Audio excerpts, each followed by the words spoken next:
Bom dia, Marcos Dantas, bom dia a todos os ouvintes do Panorama 95. Mais uma vez agradecer pelo espaço, né, para a gente estar falando de um assunto que, como você bem disse, algumas pessoas têm dúvida, né, e acho que nosso papel enquanto profissional de saúde é esclarecer essas dúvidas para a gente estreitar mais esses laços das instituições com o povo, né, para trazer mais para perto. Para fazer, inicialmente, qual a importância de estar cadastrado, por exemplo, para ser um doador de medula óssea? Marcos, eu acho que não tem como falar sobre doação de medula óssea e esquecer da simples frase de salvar vidas, né? Então, acho que assim, todo ato que faz com que você tenha a médio, curto ou longo prazo a chance de salvar uma vida, então ela é muito valiosa. Então, para começar a falar de medula óssea, a frase principal é essa: você sendo um doador de medula óssea, ou você estando cadastrado, né, no Cadastro Nacional de Doador de Medula Óssea, você automaticamente está ali disponível a salvar uma vida assim que for acionado, assim que for chamado. E esse chamamento pode acontecer a qualquer momento. Isso, a qualquer momento e para qualquer pessoa, né? É importante lembrar, né, uma coisa que vem me passando muito esses dias. Existem muitas campanhas de doação de medula óssea, né, para determinada pessoa que foi diagnosticado com leucemia ou com qualquer outra doença relacionadas ao sangue. Mas o que o doador precisa saber é que no momento que ele entra no cadastro nacional, ele não é apenas um doador para Dona Maria, ele não é apenas um doador para seu José, não, ele vai entrar no cadastro nacional e ele pode ser acionado a qualquer momento para ajudar qualquer outra pessoa que não aquela que ele foi direcionado a ser um doador de medula óssea. Como é que faz para se cadastrar? Certo, então vamos lá, tem alguns passos a seguir, né, e aí eu vou explanar alguns para ser de entendimento de todos. O primeiro passo, né, essa pessoa, ela está gozando de boa saúde, ela não tem nenhuma patologia clínica ligada a doenças infecciosas no sangue, né, ter entre 18 e 60 anos de idade e ir ao Hemocentro de Caicó portando um documento com foto.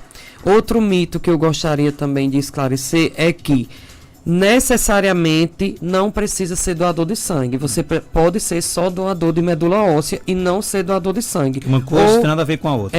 São dois cadastros diferentes e duas doações diferentes. Ou você pode simultaneamente, que é o que nós temos a grande maioria, ser doador de sangue e também ser doador de medula óssea. Então, o segundo passo, né? Depois que vai ao Hemocentro, faz esse cadastro, é coletado uma amostra de 5 ml de sangue, né? E esses 5 ml, ele vai passar por um mapeamento genético para que esses 5 ml, essa amostra de sangue, ele entre no cadastro nacional através de um exame chamado HLA, para que esse cadastro, esses dados, eles sejam incluídos nesse registro nacional. E ele vai permanecer lá até essa pessoa completar 60 anos de idade. Então, outra informação muito importante. Se você fez a doação da coleta para medula óssea com 18 anos de idade, com 20 anos de idade, você não precisa anualmente estar indo ao Hemocentro renovar essa doação. O que precisa ser renovado é o seu endereço. Então, sempre que a pessoa mudar de endereço, mudar de telefone, é importante que ela atualize esses dados para que, posteriormente, se ela for convocada para doar sua medula óssea, esses dados estejam atualizados e as instituições como o Hemocentro e o próprio Ministério da Saúde, ela consiga entrar em contato com essa pessoa de forma rápida, certo? Então, fez o cadastro, coletou essa amostra, fez o mapeamento genético, automaticamente essa pessoa ela vai estar no cadastro nacional, né? Depois desse cadastro nacional, ela fica aguardando, né, o exame de compatibilidade. Então, sempre que um paciente em todo o território nacional for diagnosticado com leucemia ou com qualquer outra doença que necessite de um transplante de medula óssea, os dados desse paciente receptor vão ser cruzados geneticamente com os dados do paciente doador de medula óssea. Então, um paciente na região do Acre, um paciente na região do Mato Grosso, de São Paulo, ele tem os dados geneticamente através de sistema cruzado com os doadores de Caicó. E aí foi diagnosticado uma compatibilidade alta. Então esse doador, ele é convidado através do Hemocentro a comparecer novamente e novos exames vão ser colhidos, né? Para realmente saber o nível de compatibilidade, se realmente é seguro essa doação de medula óssea. Essa doação, essa segunda amostra foi confirmada, então esse doador, junto com o acompanhante, eles vão ser levados até um centro maior de saúde, ou Natal, ou Recife, ou João Pessoa, ou para próximo desse doador. É importante lembrar também que quem escolhe o local de retirada da medula óssea, quem escolhe a forma como essa medula vai ser retirada não é o paciente, é o médico e a equipe médica que está tratando aquela pessoa que vai receber. Então, você pode doar para uma pessoa no Rio Grande do Sul, estando em Natal. Mas a equipe médica que está lá no Rio Grande do Sul pode entender que para a medula chegar de forma segura é necessário que você vá ao Rio Grande do Sul. Aí quem paga as despesas? Quem paga as despesas é o Ministério da Saúde e o Serviço Único de Saúde, o SUS. Então, para que você se torne um doador, você tem que estar por dentro de todos esses assuntos. Exato. Até da possibilidade de viajar, por exemplo, para outras regiões, que isso é o mínimo, né? Diante do objetivo que é de salvar vidas, viajar para o Rio Grande do Sul é café pequeno, né? É, por isso, Marcos Jantas, que desde que eu cheguei no Hemocentro, né, e aí eu venho conversando muito com a equipe, que para nós é importante uma coleta de qualidade e não quantidade. Porque o doador de medula óssea, ele precisa estar consciente que não é de um dia para a noite que ele vai resolver essa situação. Ele vai ser convocado, ele pode fazer uma viagem, ele vai ter que passar 15 dias de repouso, né? Isso tudo assegurado pelo Ministério da Saúde, sem danos financeiros a esse doador, tudo custeado pelo Ministério da Saúde. E aí outro dado que eu gostaria de relatar também é com relação ao procedimento, como é que ele acontece, né? Então, o procedimento hoje, né, as pessoas têm um mito de dizer, eu não vou porque vai tirar da minha coluna, eu tenho muito medo, né? Hoje em dia, existem 2 tipos, né, de retirada dessa medula óssea. O primeiro tipo é por aférese, né, que é como se fosse, a grosso modo, para que os ouvintes entendam, é uma máquina como fosse de hemodiálise, que a pessoa ela é submetida a essa máquina e é retirada através do sangue dessa pessoa pela máquina essas células de medula óssea. O segundo método é o método cirúrgico, que é o mais utilizado, que hoje em dia não é mais pela região lombar, ou quase não é pela região lombar.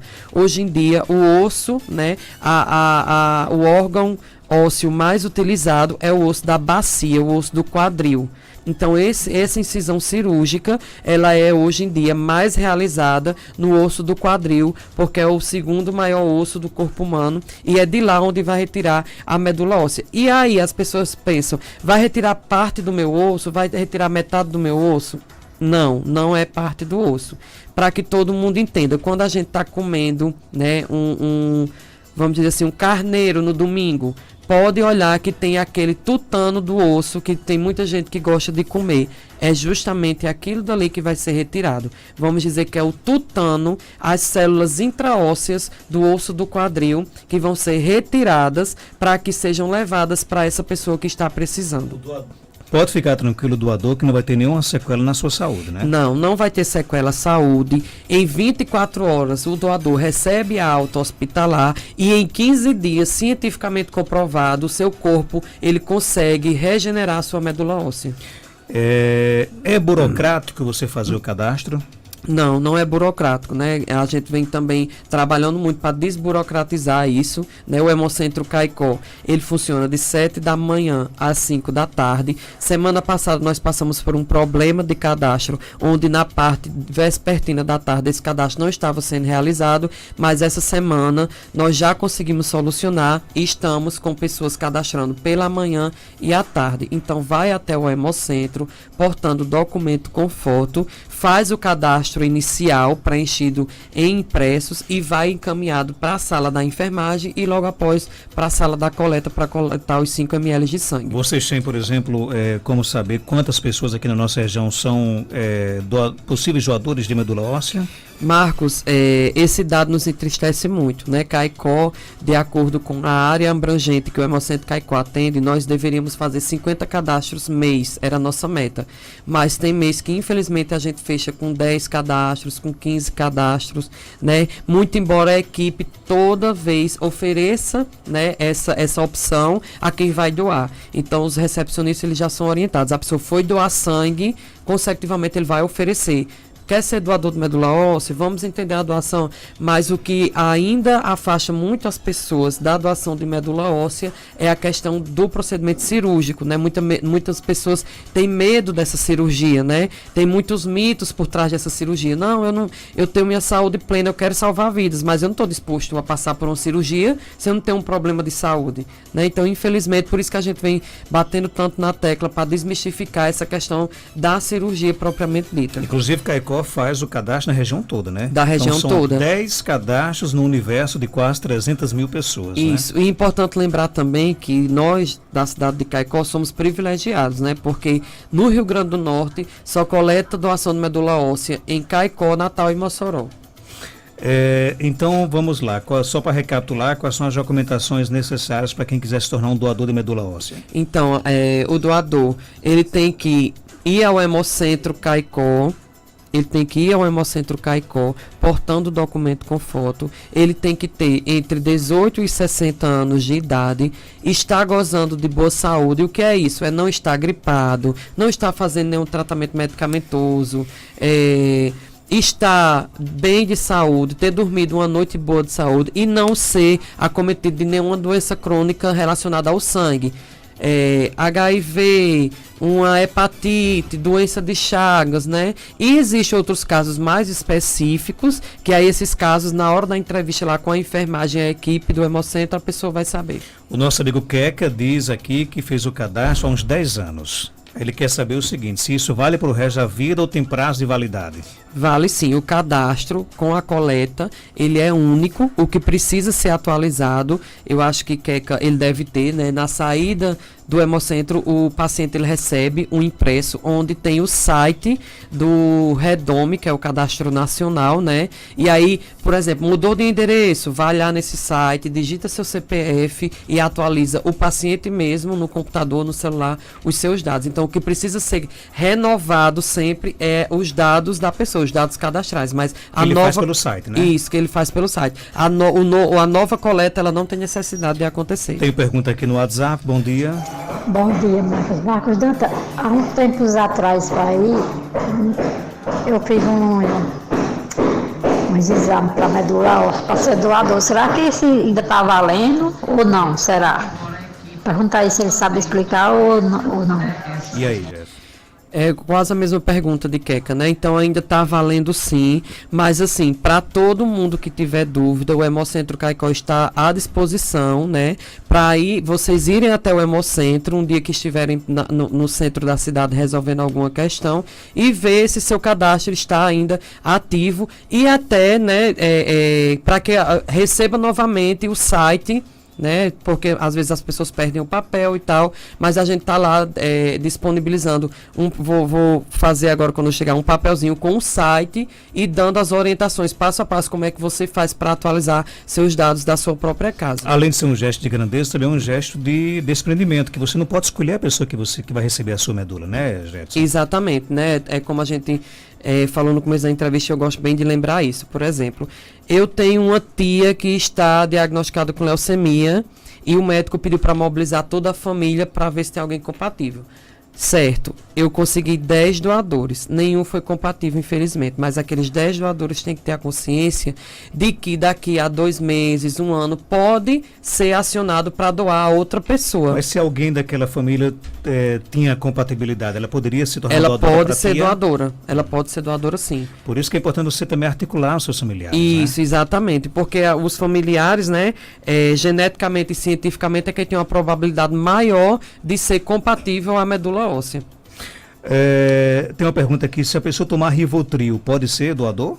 Algumas das medicações psicotrópicas, se fizer uso contínuo, não pode ser doador de medula óssea. Se for um tratamento de curto prazo, que ele tem um prazo para acabar, então os médicos, né, eles orientam que passem 30 dias após o fim do tratamento e aí já pode ser um doador. Agora, se for de uso contínuo, infelizmente não pode. Existem casos de pessoas aqui do Seridó que receberam, por exemplo, essa medula óssea? Já sim, né? Nós temos nós agora recentemente o Hemocentro tem um projeto Hemocentro itinerante e nós fomos a São João de Sabugi e lá nós encontramos uma jovem que ela recebeu a medula óssea e nós temos uma jovem em Timbaúba dos Batistas que foi doadora de medula óssea, né? A gente, por questões de éticas não pode estar divulgando, que a gente não tem autorização, mas o Hemocentro Caicó, depois que eu cheguei lá, faz 6 meses que eu estou lá, nós já recebemos 2 chamados, né, de pessoas que são convocadas a serem doadores de medula óssea. Gerson, não sei se vocês tinham conhecimento, mas, por exemplo,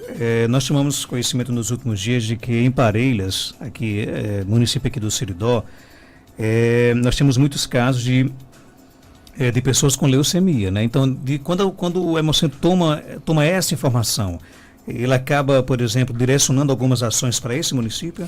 Nós temos um projeto já montado que se chama Projeto Hemocentro Itinerante, né? É onde nós saímos das 4 paredes do órgão da instituição e vamos até as localidades. Então, assim, eu não estava sabendo dessa questão de Parelhas e me coloco à disposição com a secretária de saúde, o órgão responsável, o hospital de lá, que eu sei que é muito ativo, para a gente levar esse projeto para lá, passar um dia inteiro lá fazendo essas coletas, porque nós temos toda a estrutura e condições de ir levar a equipe até lá para realizar essas coletas em loco, para não precisar se transportar para cá. Nós não fazemos isso sempre, por quê? Porque precisa do apoio também da Secretaria Municipal de Saúde de cada município, mas nós já fizemos isso em São João de Sabugi, já fizemos isso na Ilha de Santana, já fizemos isso no estacionamento do restaurante Ponto Certo, né? Vamos fazer agora, o mais breve possível, em Serra Negra, já estamos agendando. Ok, Jetson, obrigado pela sua participação, parabéns pelo trabalho que você realiza aí à frente do Hemocentro aqui de Caicó.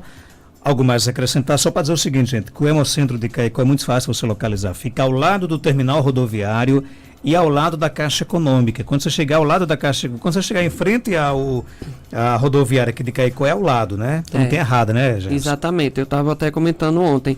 Nós vamos fazer em novembro, né? E eu espero voltar aqui para divulgar a Semana do Doador 2019. E a primeira ação que nós vamos fazer é uma blitz educativa em frente ao Hemocentro. Por que em frente ao Hemocentro?